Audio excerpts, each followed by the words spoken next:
Gated community కట్టాలంటే tax, భూ సమస్య పరిష్కారం కావాలంటే ట్యాక్స్, ఫైనాన్స్లో బిల్లు రావాలంటే ట్యాక్స్.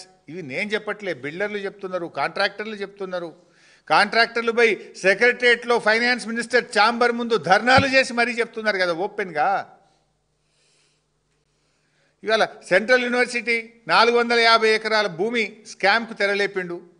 ఫార్మాసిటీ అది కేసీఆర్ గారి ప్రభుత్వము, లక్షల మంది పిల్లలకు ఉద్యోగాలు రావాలి, తెలంగాణ ఒక వరల్డ్లో ప్రపంచంలో ఫార్మా హబ్బుగా మార్చాలని మేము ప్రయత్నం చేస్తే కేసీఆర్ గారు సేకరించి పెట్టిన భూమిని ఇలా ఫ్యూచర్ సిటీ అని పేరు పెట్టి రియల్ ఎస్టేట్ వ్యాపారానికి తెరలేపిండు. సివిల్ సప్లైస్లో ధాన్యం అమ్మకాల్లో పెద్ద స్కామ్ అయింది, హైకోర్టులో కేసు నడుస్తూ ఉంది. రవాణా శాఖలో స్మార్ట్ కార్డుల స్కామ్ నడుస్తూ ఉంది. ఫ్లై యాష్ రవాణాలో స్కామ్, ఈ మధ్యనే 5 లక్షల కోట్ల స్కామ్ మా కేటీఆర్ గారు బయటపెట్టిండ్రు. హిల్ టీపీ ఈ పారిశ్రామిక భూముల అమ్మకంలో స్కామ్, పవర్ స్కామ్ 50,000 కోట్ల రూపాయల పవర్ స్కామ్ వచ్చింది. ఒక ఎమ్మెల్యే యూరియాని కూడా బ్లాక్ మార్కెట్లో అమ్ముకున్న యూరియా స్కామ్ కూడా ఈ ప్రభుత్వంలో చూసినాం. హౌసింగ్ బోర్డు అమ్మకాల్లో ట్యాక్స్, హ్యామ్ రోడ్లలో స్కామ్, హెచ్ఎండిఏలో స్కామ్లు, ఇలా చివరికి లిక్కర్ స్కామ్. వైద్య విద్యార్థులను పాస్ చేయడానికి ఫెయిల్ అయిన పిల్లల్ని, ఎంబీబీఎస్లో ఫెయిల్ అయిన పిల్లల్ని రీవాలిడేషన్ పేరు మీద మళ్ళా మార్కులు వేయడం స్కామ్ కూడా చేసిండ్రు.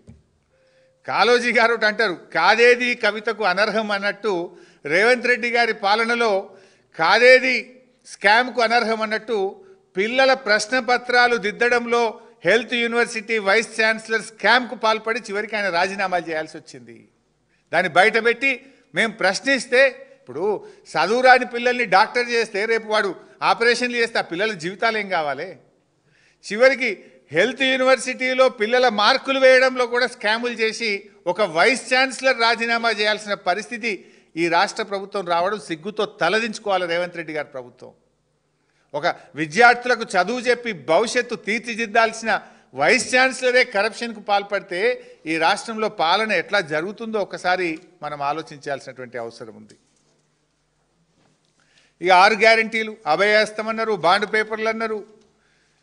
ఆ అభయహస్తం కాదు, అది భస్మాసుర హస్తం అయిపోయింది. ప్రజల పాలిట భస్మాసుర హస్తం అయిపోయింది.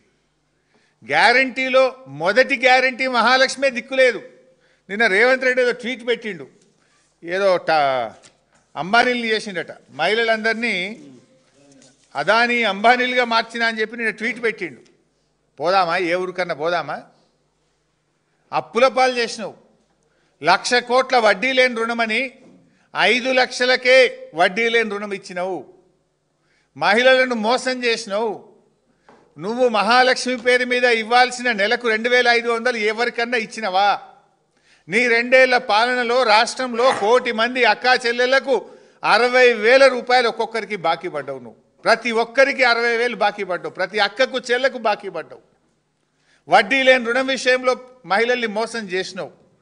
బతుకమ్మకు రావాల్సిన చీరలు ఇవ్వకుండా ఒక్క చీర ఇచ్చి మహిళల్ని అవమానపరిచే విధంగా మాట్లాడుతున్నావు. మహిళలకు కేసీఆర్ గారు అందించిన న్యూట్రిషన్ కిట్ రద్దయిపోయింది. కేసీఆర్ కిట్ పథకాన్ని రద్దు చేసినావు నువ్వు. ఇవాళ మహిళలకు నువ్వు చేసింది ఏంది? మహాలక్ష్మి పథకం ఇవాళ మోసం చేసినావు నువ్వు. అసలు నీ పాలనలో ఆత్మహత్యలు పెరిగినాయి. తెలంగాణ రైజింగ్ అంటాడు రేవంత్ రెడ్డి. ఏం రైజింగ్ అయింది? 2-3 విషయాల్లో రైజింగ్ అయింది. మర్డర్లు పెరిగినాయి ఈ రాష్ట్రంలో. అత్యాచారాలు, మర్డర్లు 50% పెరిగినాయి ఈ రాష్ట్రంలో. 58%. 2023లో 789 మర్డర్లు జరిగితే రేవంత్ పాలనలో 1,245 మర్డర్లు జరిగినాయి. నీ పాలనలో మర్డర్లు పెరిగినాయి. నీ పాలనలో మహిళలపై అత్యాచారాలు 35% అత్యాచారాలు పెరిగినాయి నీ పాలనలో. మహిళల్ని నువ్వు కోటీశ్వరులు చేయలే. మహిళల మీద నీ పాలనలో అత్యాచారాలు పెరిగినాయి. మహిళల భద్రత కరువైపోయింది నీ పాలనలో. నీ పాలనలో ఆత్మహత్యలు పెరిగినాయి. రైతులు 822 మంది చనిపోయినారు. ఆటో డ్రైవర్లు 179 మంది చనిపోయినారు. గురుకుల విద్యార్థులు 116 మంది చనిపోయినారు. రిటైర్డ్ ఉద్యోగులు పెన్షన్ బెనిఫిట్లు రాక 27 మంది ఆత్మహత్య చేసుకున్నారు. బిల్డర్లు ఆత్మహత్య చేసుకున్నారు.